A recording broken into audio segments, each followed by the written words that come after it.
Comrades, welcome to Not All Hood. Today, guest co-host Pam Warner and I sit down with the incredible Kim Fields. Kim and Malcolm grew up side by side in the industry, navigating child stardom together in front of millions.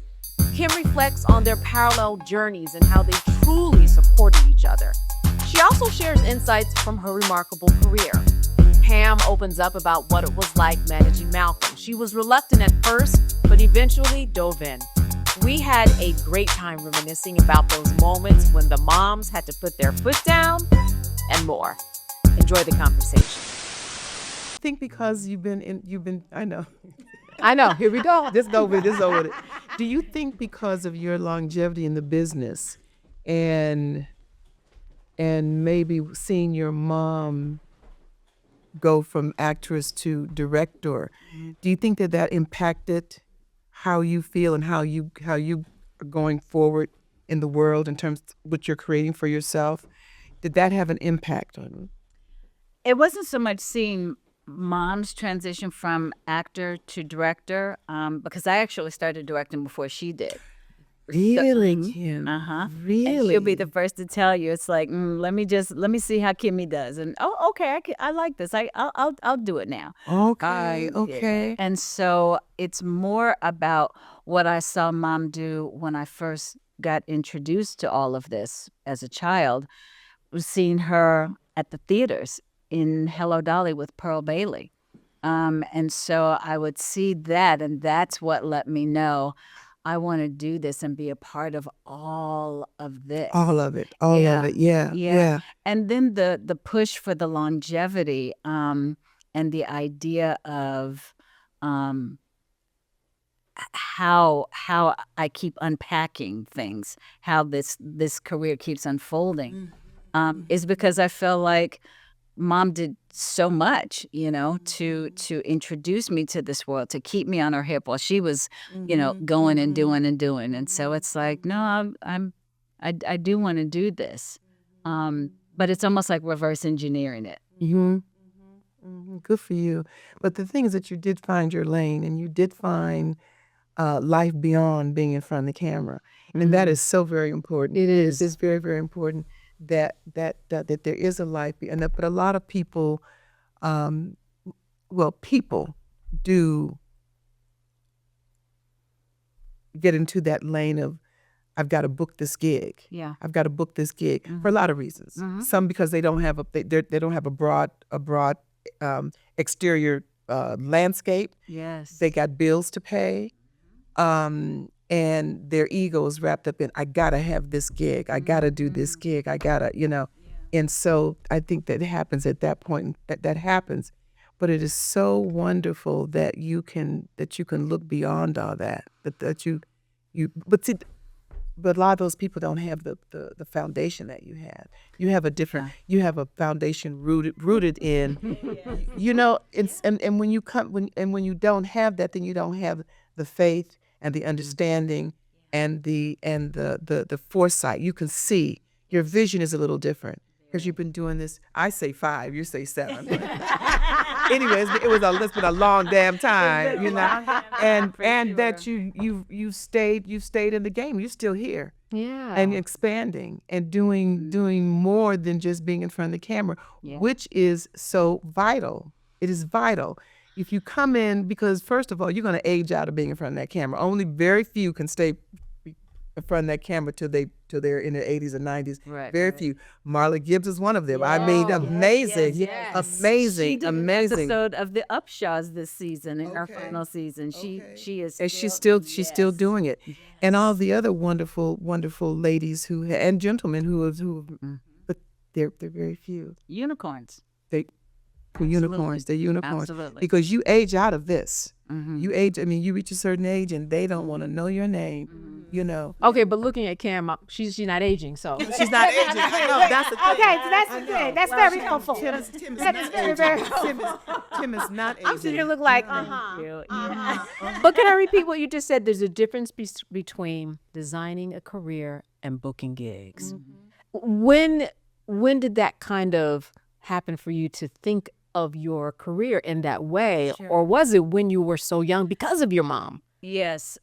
So in a different way, it was when I was young because of Mom.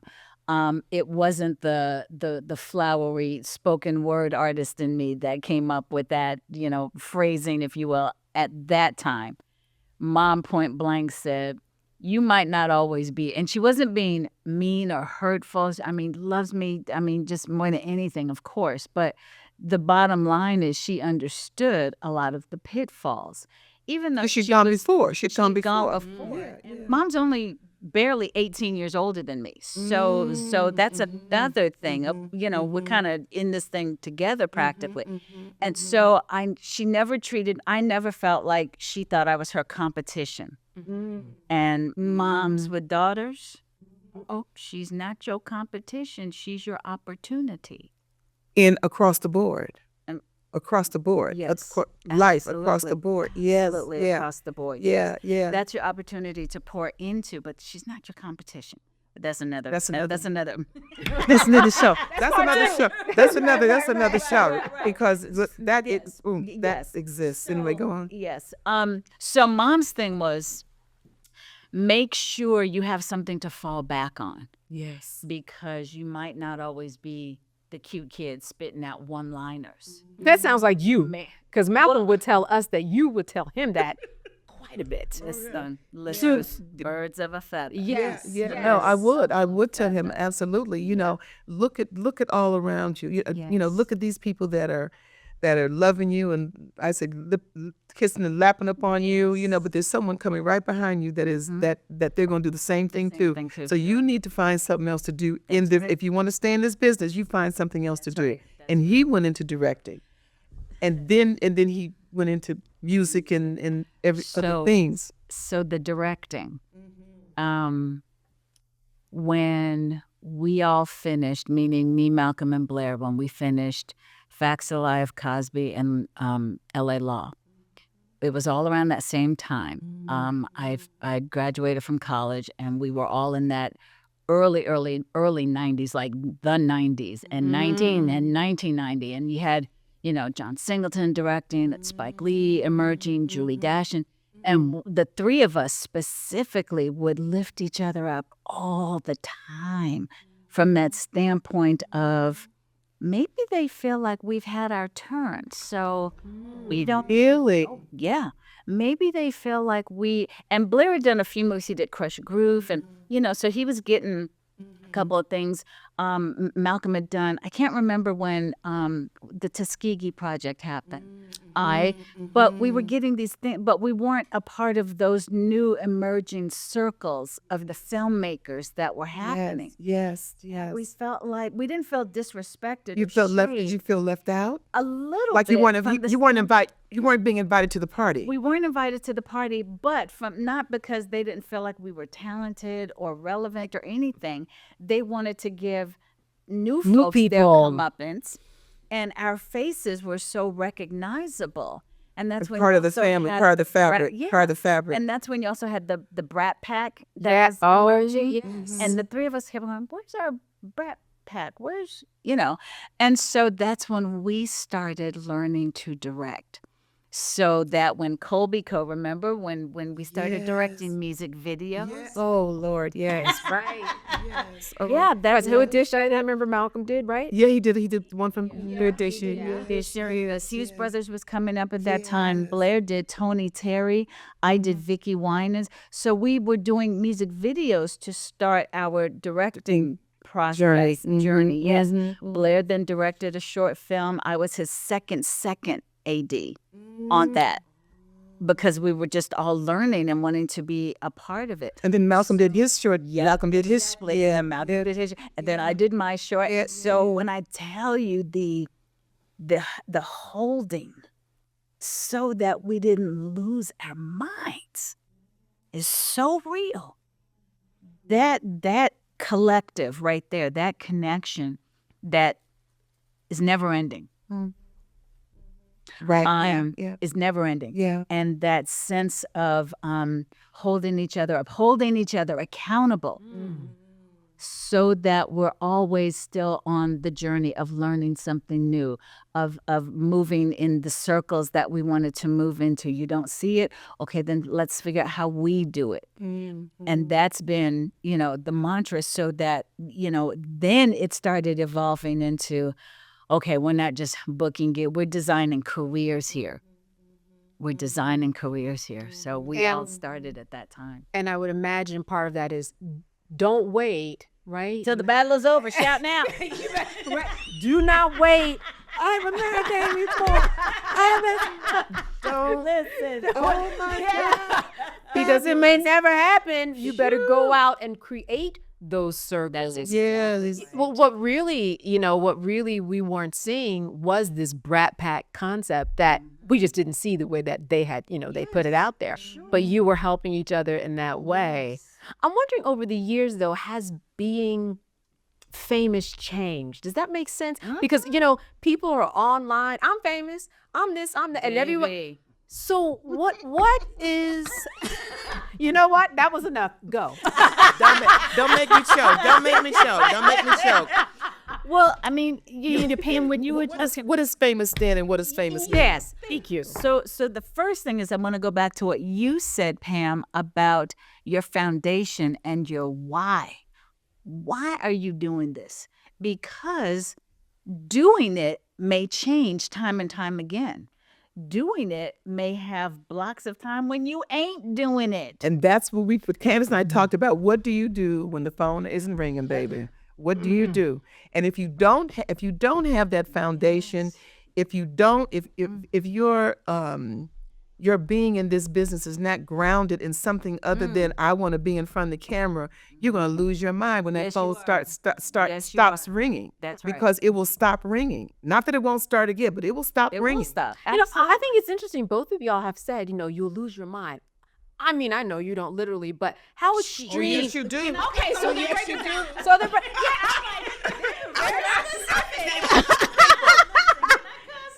ahead. Both of y'all said that. So okay, Some old black uncle. She. okay. Oh yeah. Oh no, they lose their minds because this is why. Tell it. And you tell it. You tell it too. But this is why, because their egos are all tied into this. They're not coming from the place of an artist. They're not coming from the soulful place that these people, including mine, come from. They're coming from the surface. They're coming from, I want to ride in the limousine, which is just a taxi. It's just a long taxi. You better break. That's all it is. It's a long black taxi. They want to be on the red carpet. Well, you may fucking trip on that red carpet. That's right. Excuse me. Yes. That's all right. And that's all right. And everything else, it's all for show. All of that is for the people looking in, and people get hung up on that, thinking this is what it's about. It is not. It is not. Do you know how many people that will not attend these things because they are meaningless? They don't mean anything. But people who are not coming from the soul place of an artist think this is, I've arrived because I'm on the red carpet. Well, you better walk. Got high heels on. You better be careful because you'll slip on that red carpet. And the cameras are right there to catch you. This is a business. I've always said this. If you have to be called, just like a preacher calls to preach. If it is not a calling where you want this more than you want your next breath, this is not for you to do. You don't do this. This is hard work. This is not easy. When people see the end result, it's because it's been produced, it's been sweetened, the music has been put on it, and it looks so easy. Oh, I can do that. My kid can do this. My kid can do this. They have no clue what it goes in to make that thing look so appealing to you. This is a lot hard work, 12, 14 hours. It ain't for the weak. It's not. It ain't for the weak. Those who lose their mind are not grounded. Yeah. Call them weak if you, whatever term, but they're not grounded. There's a grounding that has to happen in this business. And a tethering. To me, the grounding is also literally and figuratively speaking, it's connected to being tethered to the accountability that I go back to before. You know, that sense of that village. This so much of the career is village work, of keeping your village intact, of pouring into your village. And not necessarily people in the business, not necessarily people in the business. Not at all. Not at all. Because sometimes, you know, there's people that are in the business who are substantive. There are people who are grounded and who have a lot of substance to their soul and all of that. And, you know, then you have people who like hanging out in the shallows. I mean, and that's not just, you know, exclusive to the entertainment industry. Not at all. That's humanity. Right. But at the end of the day, when you pick and choose who your squad is, who you're rolling with, who you're trusting, my mother told me, you can't share your dreams with everybody. You sure cannot. Cast not your pearls before swine.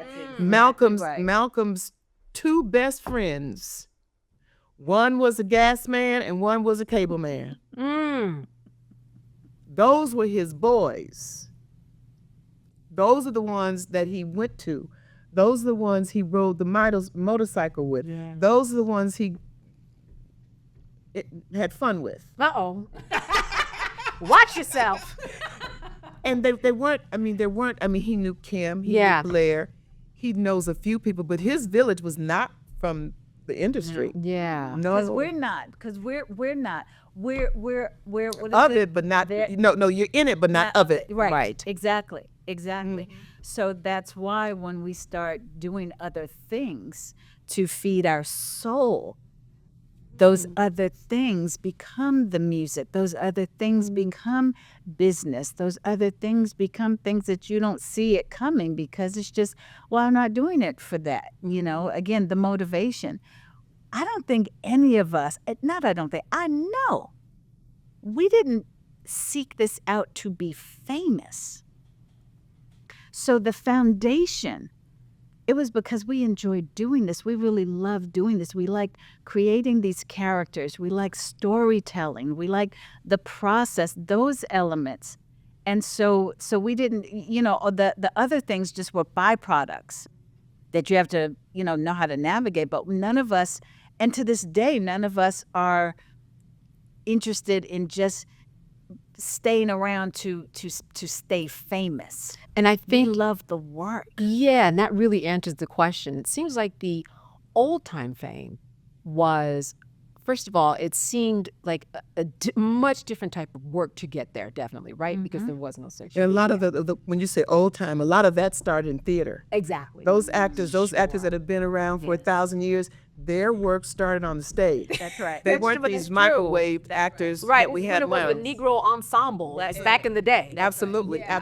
But yes. Well, I was going to say modern time famous seems, I'm just going to say, just seems more about social media, and I need to be famous in order to get this money and branding, but not necessarily about the art and the work. And some people would say because of that, the art and the work that is out there has gone down. We don't have to get into that, but we do have a different threshold, I think, about why people get into it, why people maintain it, and then we get a different product sometimes. One of the things that I wanted to get across in my book, particularly, and my book is to parents who look at the finished product, or children who are watching television say, "Oh, mommy, I want to do that. I want to do that." Other parents who say, "Oh, my kid can do this. My kid can do this," is asking the question, "Why do you want to do it?" And I ask the question, "Why do you want to do it?" If this is because there's an unmet need, this is something you wanted to do as a child and were able to do it, and you're going to make sure your kid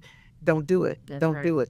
And understanding that it is about the welfare, ultimately the welfare of the child, no matter what, across the board. If that child is uncomfortable and doesn't want to do X, Y, and Z, then it's not for them, and you cannot push it because the end result is going to be like some kid wilding out and losing their minds.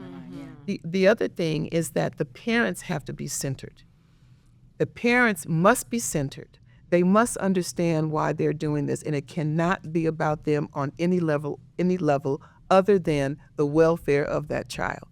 And as we've all seen and we all know, it's about riding in that long black taxi and walking down that raggedy red carpet, you know, and so on and so forth, you know. And there's so much that goes into that in terms of raising a child in this business. You know, there's a whole lot, and a lot of people, it gets missed, and it doesn't happen. Go on, Kim. Go on, Kim.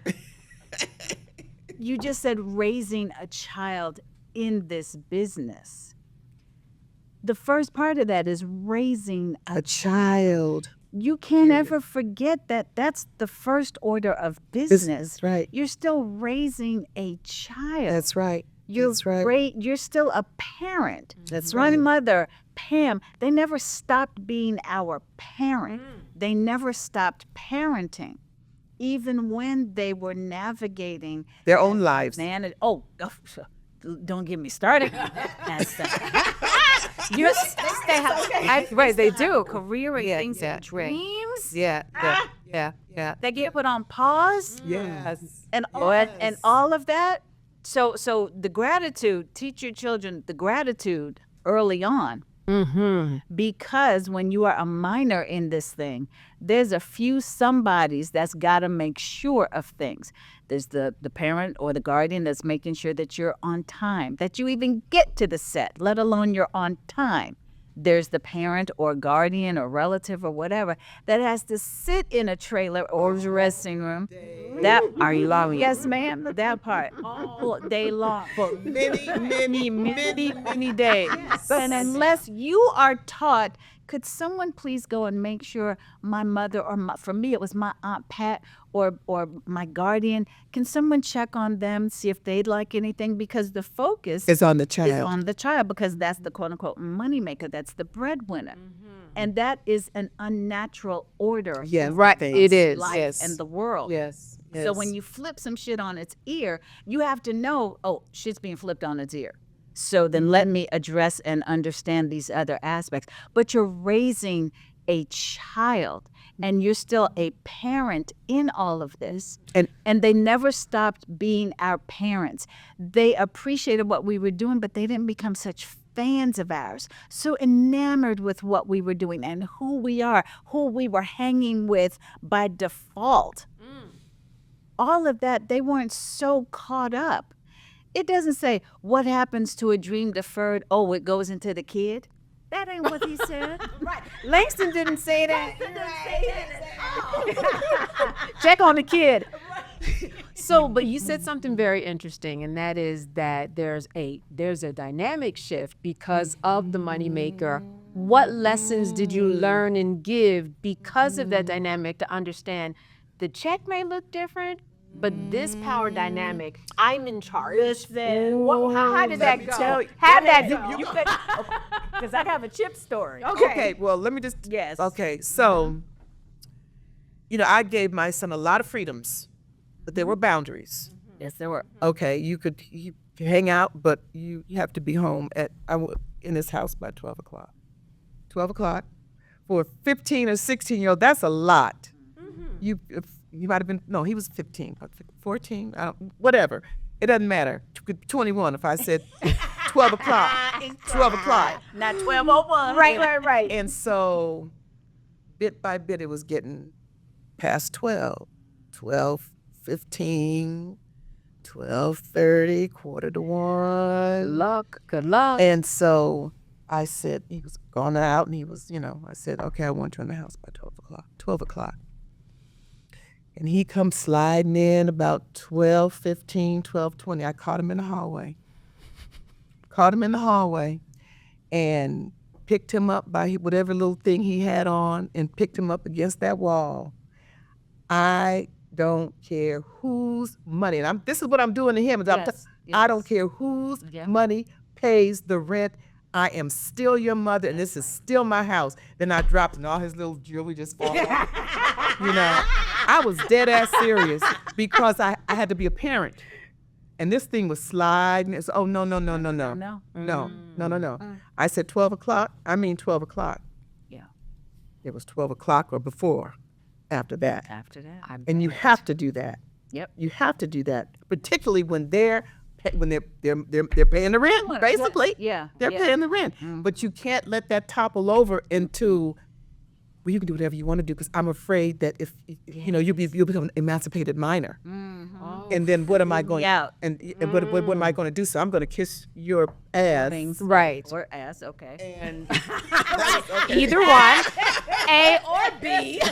or B, ring or ass, and because I want that money to keep flowing, and I want to be the friend. I would still want to be the good person. Blah blah blah. Well, no, that didn't work with me.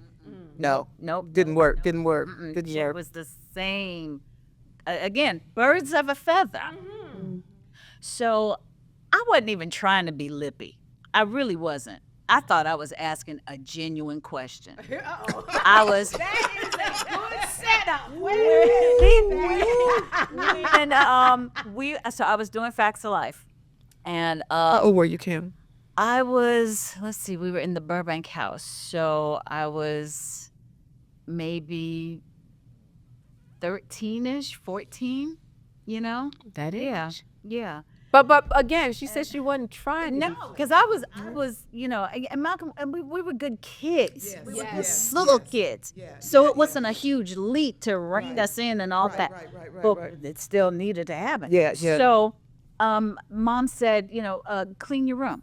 And Facts of Life is now on, and I'm a regular on this show.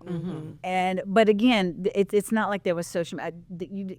There was no social media. No, at best you were a working actor, and you might be, you might be famous for 5 seconds if you not what's on the cover of Right On magazine, but if you was just inside Right On magazines, okay, you ain't arrived yet, honey girl.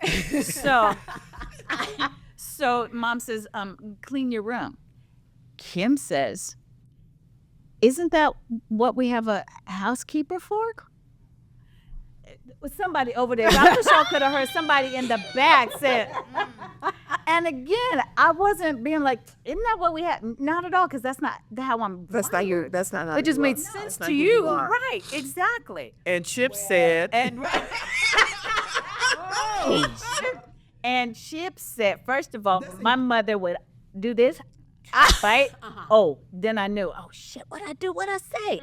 So she bit her hand, and then she called the producer at the time, Al Burton. Called him and said, "Hi, this is Chip. Kim won't be coming back to the Facts of Life because she doesn't know how to handle this."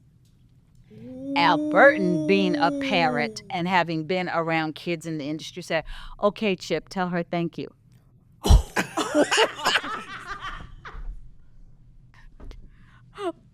Cleaned that room within an inch of its life. She didn't stop parenting me. And even though, like again, 12 to 12:15. It wasn't 2:30 when he was okay now and got snatched. It was a 12:15. It don't matter. Right. 1 minute, Right. 1 second. So it wasn't that I wasn't smelling myself, as the old folks would say, and all of that. No, it was just let me catch this now. Let me catch this now before it turns on all of us. There you go. She didn't stop parenting me. She didn't stop parenting me. One time I thought I was in college at this point. Facts of Life was almost done. I'm almost 19 years old. And I hadn't moved into the dorms yet, and I was going out. And Mom was like, "Where are you going?" I was like, "Oh, I'm just hanging out with someone." "Are you messing around?" "I'm not messing around." I was trying to mess around, but Look, you know all that, right? But again, the parenting. You don't stop being a parent. Your child could be a great tennis player. This is not at all just relegated to actors. Y'all got kids out here that are gamers on YouTube and got money coming in and monetization and all of that. The rules of engagement still apply. That's right. And that gets lost. It gets lost in terms of who the parent is and what their traumas, what their I don't want to say weaknesses, but what their issues are. And so when that money comes in, because sometimes these checks are bigger than Anything you've seen. or their family for a couple of generations. You know what I'm saying? Those checks can be pretty big, and so it's hypnotizing, and it makes it gives you a sense of, I don't know, that you've arrived and you got maybe a season, you know what I mean? Maybe a season, and that is over with. Then what do you do? But you've bought into the razzmatazz. You bought into that, you know, all of that stuff, and there's no accountability for the money. There's no there's no designing a career. There's no preparing for the next thing. Yeah. And people get swayed, and it gets off the track. So a child is a child. It has to come from the top. It has to come from the parent, and then it all goes. How were they parented? That's true. We just go back. It goes all the way down the line. So this was what makes it very. It can be very scary and difficult for the child. I want to make sure people know that the book we're referring to, Pam, I just might, you know, A Parent's Guide to Managing Showbiz Kids, which you are going to update. I'm wondering how has your team changed from now, like a 2025 team, to keep you, you know, in the limelight, which is what you need to do, right, in order to continue. You need people to, you know, tune into your special, as opposed to, you know, the 90s or Facts of Lifetime. Do you have some of the same people years ago that Somewhat, yes. So my manager, my producing partner, we've been together pretty much since I started directing in the 90s. He was my directing agent when I was doing Living Single, Keenan and Kel. And we kind of went separate ways and then, you know, rediscovered each other again. And I mean, I'm very grateful. Some people retired. And here's Kim still going. But the for real talks and the conversations in the nooks and crannies of, hey, we're not in the same time. So we're blessed to still be in the game, but we have to keep evolving and growing. Right. So we have to be in the wisdom of all the different platforms, all the different players. You know, and a lot of the players are still here, but there's a lot of new players. A lot of the players that have been here, there's a different way of doing things. You know what? Nobody's wearing a suit anymore. So jeans and a blazer is fine, and a T-shirt. What? But that's, you know, so there's some rewiring for sure that happens. There's no more banter and small talk. As soon as you get in the room, go. Ain't nobody got time. They don't want to hear nothing except what you came in here for, and that's that. So there are different things. Business models have changed tremendously. Absolutely. Tremendously. So I'm really excited about you updating your book, because there's so many ways now that kids, it's not just being a Disney kid or Nickelodeon kid. Right. Gaming kid. The YouTube kid, you know, there's all these different ways that young people are finding their voices and being a part of something, being a part of or creating communities now, and but that might be their why, right? Their point of entry. But again, the byproduct, they get famous. They get people sending them stuff and free, the big boxes showing up. And now we're unboxing on camera. Right. You know, But the they basic- monetize these things. But the basics of what I've written is still the same. Yes, it has to be. The basics is still the same, even though the vehicles are different. Yes. But the basics of making sure you have an attorney, making sure you have an agent, making sure your child is safe amongst these people, making sure I have a chapter called The Green Blues, making sure that money is taken care of. That's right. Making sure all these things, regardless of the vehicle, the basics are still the same. And you can, it's like a foundation. You can build upon what I've written and create an empire.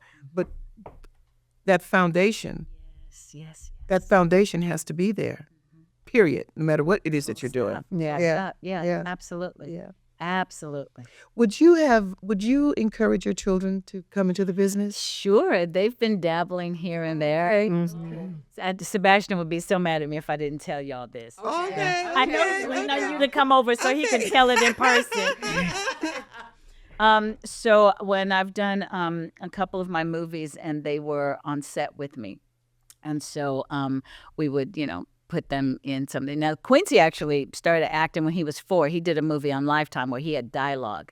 In my movies, he didn't have dialogue, and he gave me the, all right, because it's you. I'll do you a solid, Mom. But Sebastian, he's really more like the technical or the writer and the world builder and all that. So a few years ago, we did this Christmas movie, and I said, would you like to be the Christmas tree lot guy? And he was like, yeah, sure, okay. So he didn't have any lines, and he was fine with that, unlike Quincy. He was fine with it. So we're in the scene, and I say, hi, we'd like this tree over here. And he nods, and he goes to get it and everything. Well, that was his first time on camera. And so for me, I'm in the scene with him, and I'm just like, oh, that's my baby. Right.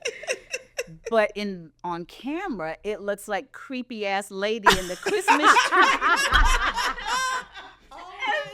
I could never get the take right. And so we trimmed that part, and he was like, I got cut out the movie because you couldn't correct. See, I was doing this for you. Oh, right, that's so funny. And then I'm guilty about you cutting up on here. So all that to say, though, we felt very comfortable introducing them, to the world, and then letting them explore for themselves, finding their own way to be in it, if you will. Because again, well, who is my mom? Chip Fields. Oh, then you good. It's mine, Kim. Oh yeah, then you're good. Cause mom was the genesis. And being able to, again, that foundation.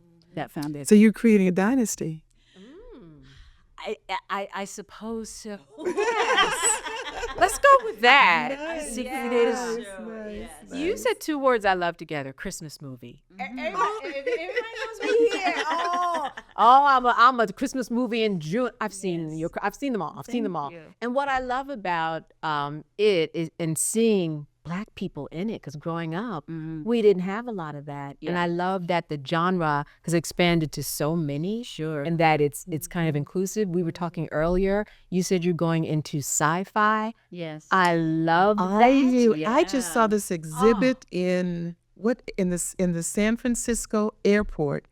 They have an exhibit of Black people, I think Black women in sci-fi. Really? It's a beautiful exhibit in the San Francisco International Airport. Okay. Oh, wow. And it's about Black women in sci-fi. So important. Very important, because we can think toward the future. It was about futurism and Black women. It's fantastic. It's fantastic. Like kind of Afrofuturism type of thing. Yes.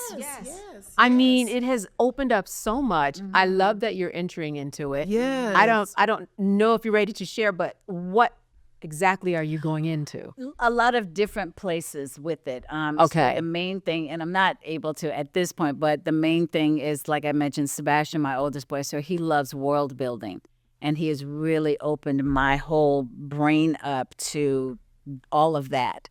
And, when you have children, you are exposed to, I shouldn't make it sound like that's the only way you're exposed, but having children has exposed me to it. How do I say it? Has exposed me to different styles of storytelling and characters and worlds, and really opening up the imagination. I have found that for the entertainment industry to be so creative, it's one of the most tunnel vision places I've ever been a part of. And so being able to have more just open freedom of thought, yes. Yeah. Because they as you know, it's formula. Well, if this worked over here, then we got to do it over here. It's formula, and they stay within that rigidity. Yeah. For the dollar. Yeah. There are no creatives any longer. Yeah. They're all, as they used to say, bean counters, accountants. There's no soulfulness in the business. Yeah. The soulfulness comes from people like you. But that's why there's that tunnel vision. Yeah. And they regenerate things because when this made money, well, we're going to make this money over right. here. Yeah. And there's not a lot of creativity. You're hard pressed to find creativity, and when you do, it's another version of a unicorn. Right. So I'm convinced I have unicorn in my DNA. And that's all right. Because thinking outside the box, but it goes rewind all the way back, those 90s when we were thinking outside the box. Okay, we're not getting the phone calls for this, so let's do this. Let's think outside the box. Let's think out. And so, that's part and parcel for longevity, creativity. Again, if you still have the fire in your belly, I'm not at all ready to retire. And even though I've been doing this for almost 5 decades, a lot of that I've been blessed to be the same character for 9 years here, 5 years, 5 years here. So when you just add up those numbers, yes, I'm very grateful solid for career. world of characters that I want to be a part of and develop. And while I'm grateful that to a certain extent, they tell me I still look the same. The Achilles heel of that is, but I'm so much more. More. What you look now, Yeah. right? So now things like sci-fi and other genres helps me disappear. I'm an actor. I have the soul of an actor. So it is not important for me to have this be out there. Not at all. It's about the character that I'm morphing into. Right. And actors who really love to act, we love disappearing and really letting the character. What was the thing Malcolm did with the burns? Yeah. Even I was like, it's a pain in the ass being in makeup all that time. But it was just it was the work because and the fact that he could morph out of Malcolm Into a burn victim, and all the trauma that goes along with that. Absolutely. During the 5 decades, which big congratulations, honey. That took a lot. It took a lot. A lot of that was you. The foundation, Mom gave you the foundation, but a lot of that was you and your tenacity and your integrity and your excellence as an actor. During that 5 decades, I know at some point in time the phone wasn't ringing. And what did you do? How did you go through those times? Other than call your son. Because again, I cannot. Our siblinghood was so private. Yes. It will always be so private. Right. But I can at least share in his house. Yes. Our siblinghood meant so much to us. And to keep holding each other, not just holding each other up, but holding each other in those times where phone ain't ringing. Or I'll never forget when he was so annoyed that people would still say Theo when he was on Malcolm and Eddie, and he's like, Jesus God, my name is in the title. Yeah. My name is in the title. There was a cover story on this magazine when I'd had Quincy. And at this point now, living single has happened. I'm doing a lot more. And what they led with was what I would now say the T word. Exactly. And I called him almost in tears. I was so angry. And he's like, Vic, I get it. What was the T word? I missed. You just want me to say it, or did you? No, I really didn't. I'm so sorry. Wait, can you say it? That's trauma. I don't have PTSD. It's all right. But Tootie. I'm sorry. Yes. One of the things I had done on social media years ago. 5 decades later, she's still Tootie. It's annoying. It's so annoying. Yes. Yeah. One of the things, I did this on social media once, and Malcolm sent me a text. He's like, that is the funniest shit ever. I had combined them, and I called myself Two-Gene. Oh my goodness. Regine. But that sense of holding yourself together. And so when the phone is not ringing, when you feel that you're in such a transition, and I like old movies, and so I didn't want to be that time where in Sunset Boulevard when they call her to the studio and she's so excited, and it was for this bitch's car. I was like, oh no, you will never catch me like that. Absolutely. And she was dressed to the nines in a 20-year-old outfit. And she came in she was so grand, and she was demanding and grand and just, and she, and they gave her car. They wanted her car for the project. So there are these, I won't call them fears, but there are those moments when I would say, how to go through when you're going through. That's the next book. How to go through when you're going through, because there are those gaps, and you have to. An idle mind is the devil's playground. And I knew enough about the human psyche to know, well, don't be idle. Don't be a busybody, but don't be idle. Really looking at falling back, having other things. Mom told me when I was in college, she was like, go study some other things so that you have something to talk about in a room. It doesn't matter if it's not a room of executives, but just have other stuff to talk about, to add to who you are. So when the phone wasn't ringing, I was writing. I was reading books to maybe option.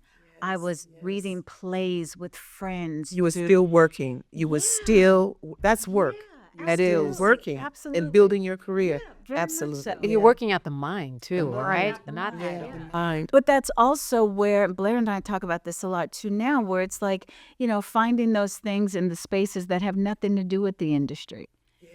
So finding the things that you cultivate and you realize, oh, wow, I'm really interested in this.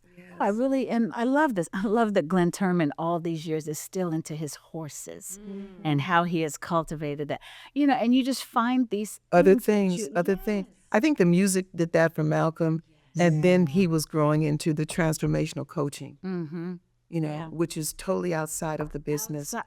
Wellness. That's right. That's right. The wellness. Yes. Well, two things. One, when you said the T word, that's good. I did not think of it. You know what I'm saying? I was like, what is that? Right. So that's a good thing. Yeah. But the other thing is this movement that you are doing into wellness. We were talking about a hotel earlier in the dressing room, and you knew about this one hotel because it's a place where you've gone and you've had this retreat, which I would love to learn more about in terms of, you've got a following and you tapped into something that you wanted to see and you became it. It's like what you did when you directed. It's like, you know what? It's not out there. Let me become it. Well, once again, Chip, birds of a feather, she told me eons ago, find a need, fill it. A niche market. Absolutely. Absolutely. Yeah. Find a need and fill it. Yeah. Absolutely. So that came from me looking, and I realized I had my own needs in certain spaces and went, oh, well, okay. And I wasn't trying to. Now I can tell you my why, my motivation I wasn't trying to start a wellness movement. I wasn't trying to cultivate a well-being collective. I was trying to find some information for myself, but I shared it. The retreat coming up at the end of the year, I told them I wanted to go to Amsterdam or someplace Switzerlandy and whatever, because I did not want to have another year in the house going 5, 4, 3, 2, 1 and trying to struggle to stay awake past 10:30. And, Quincy and I danced in club quarantine at one New Year's, and that was great. But I'm like, okay, but we ain't doing that no more. And so when I reached out to my friends at Alma Waterways, they thought I meant for a retreat. So my little vacation is now a full retreat, which I'm happy. I love curating the retreats. And by that you mean what? So when people are on there, what are they gonna see? The new. So when I'm curating a retreat, I'm thinking about, and I'm really listening to the world to see what's needed. What do people? I don't want to just offer, well, here's yoga. It's sunrise yoga. I'm not doing sunrise yoga ever. So I'm not gonna offer it. I'm not gonna ask nobody to do something that I don't want to do. It's not a bunch of kale and nothing wrong with kale. There's still kale, but I also had a But French don't get it toast twisted. bar. Okay. Well, all right. There's hiking because I enjoy walks and hiking. And so we try to have something for everyone, but also it's everything that we do with Refresh is for men and women. Because I found that in my quest, there was a bigger quest that men were like, well, we don't feel like we're here at all. We're not in this space at all. And now, of course, over the last few years, there's been this beautiful evolution of awareness and evolution of platforms. and people. And Refresh is also not just for women, it's not just for women of color or people of color. It's literally for humanity. I care about humanity's well-being. And so that's always our first point of interest, or first point of entry, I should say. And so there's dance parties, because taking care of yourself should be fun. It shouldn't be a chore like, God damn it, this is something else I got to do. Right. There are times when I'm like, okay, I've taken care of all of this, now I got to take care of me. Well, ain't somebody alive that wants to take care of me for a minute? Yeah. You know, and you have that sense of, I don't want to do this too. I don't want to be that person that now I resent self-care. Yeah. Absolutely. Yeah. And so being that person to say, okay, we got you. We got you, you know, and I realize that some of it is people who have been to wellness retreats, people who've never been, people who don't even know what's happening. They just know Kim Fields said to show up, and so I'm really deep. And then there's the passing me in the hallway at a resort. You really are here.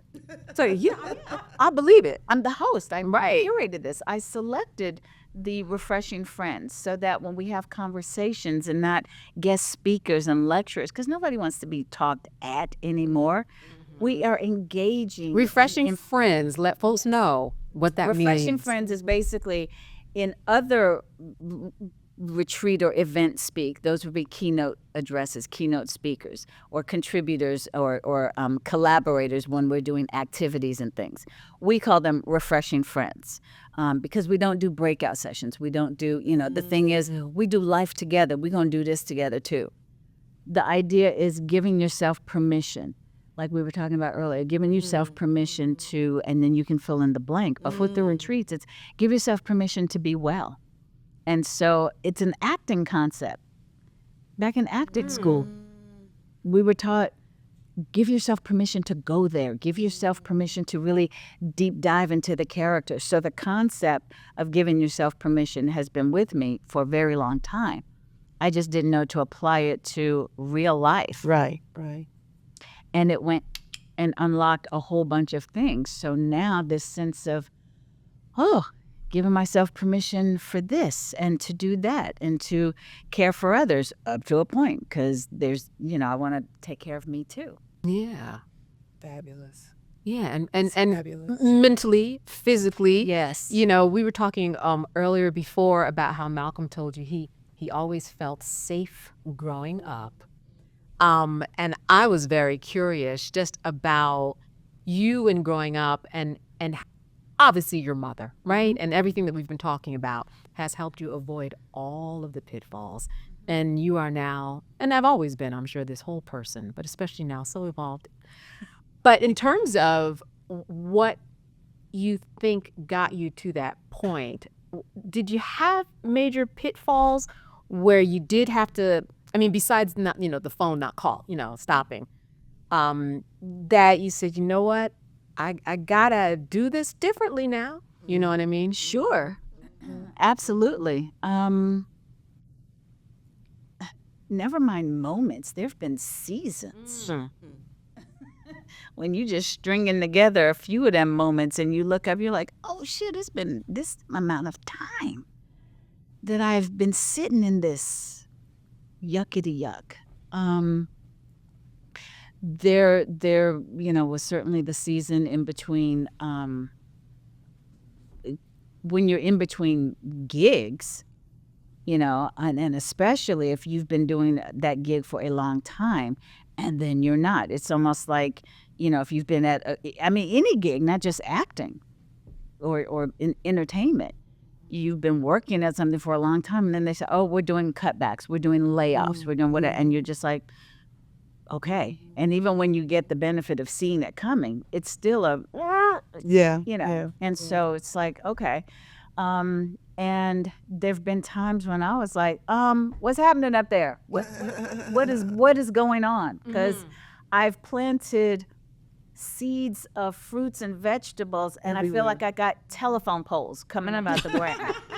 This doesn't look like anything. This doesn't look like anything. What's this harvest? Right, exactly. Yeah. And so again, it's the how to get through when you're going through. and those pockets, those seasons of the fuckness of it all. I know how much Malcolm loved journaling and things. Oh my God, yes. I just, being able to share some of those, dude, this is hard, sis, this is hard, and again, that accountability, that person that says, no village member left behind, no brother, no sister left behind. Come on, we're going to do this together. And whatever that looks like, if it's in phone calls, if it's in videos, if it's in a funny story or whatever it is. But yeah, for sure, you have those moments where you just like, what in the actual hell is happening?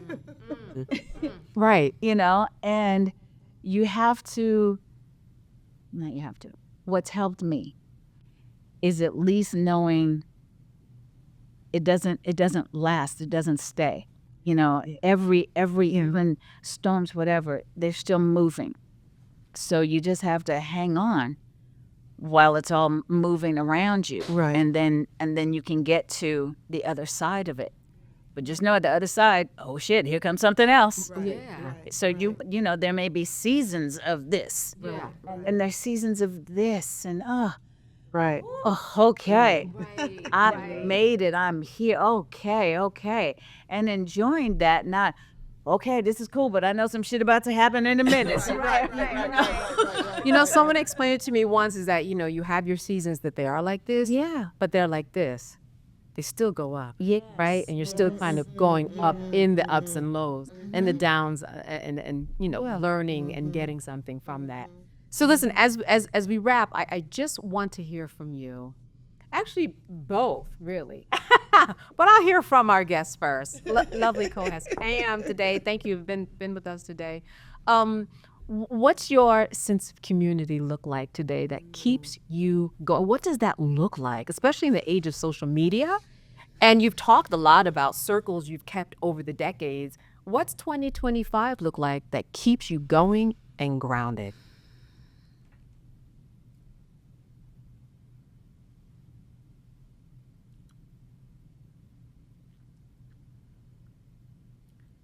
So,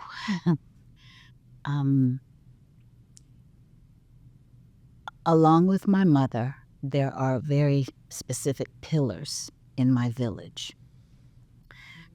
For real, pillars that hold all this shit up. And one of those pillars, because there was only, let's call them 5. One of those pillars has been transitioned into another way of holding all this shit up.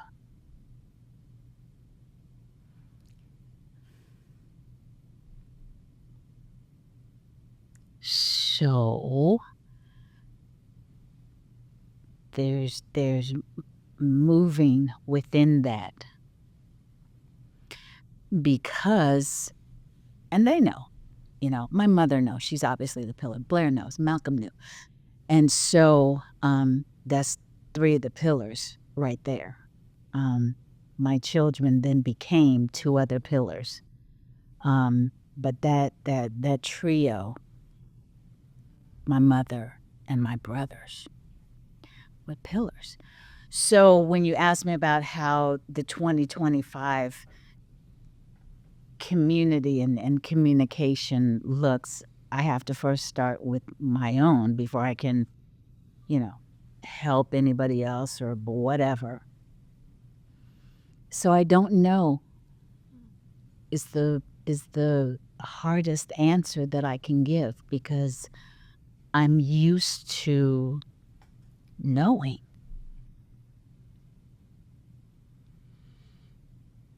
Okay. Yeah. Pam? But I know it looks great. Amen. But I know it looks great, and I know I'm still. It's nothing fell apart. Ooh. Nothing fell apart. Yeah. Nothing fell. It's still being held up. All the pillars are in place. Just one pillar got transformed. So I don't know, but I know it's still amazing. It's still so much vitality and strength. That's what I do know. So that's how my collective looks, how my communication looks, because it has to start there in order for me to go further. That makes a lot of sense. That makes a lot of sense. I didn't know that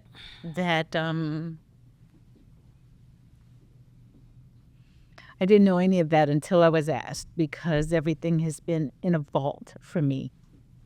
So, and that's all I have to say about it. And for that, I thank you. We thank you. Absolutely. Yeah. Been wonderful, Kim. Yeah. And not just today, you know, wonderful all of the decades for people like me, for people who don't look like me. There's a lot that you have had a torch to carry, and so well and so bright. Can't say that about everybody now, let's be real. You know what I mean? Sorry, I gotta break out the tears a little bit. Can't say that about everybody. I've been watching some documentaries on some people lately. Right. But you know, between, you know, you and Malcolm, it's lovely to see what you have built, and your mom, everything, just everything. It is lovely to see what you have built in front of the scenes, behind the scenes. You know, you see a lot on social media, and the thank yous and I love you, and they'll be at your retreat. It is real, because we're still looking for ourselves out there. Absolutely. And we get to see ourselves in what you are doing. Thank you so much. Thank you. I mean, thank you, but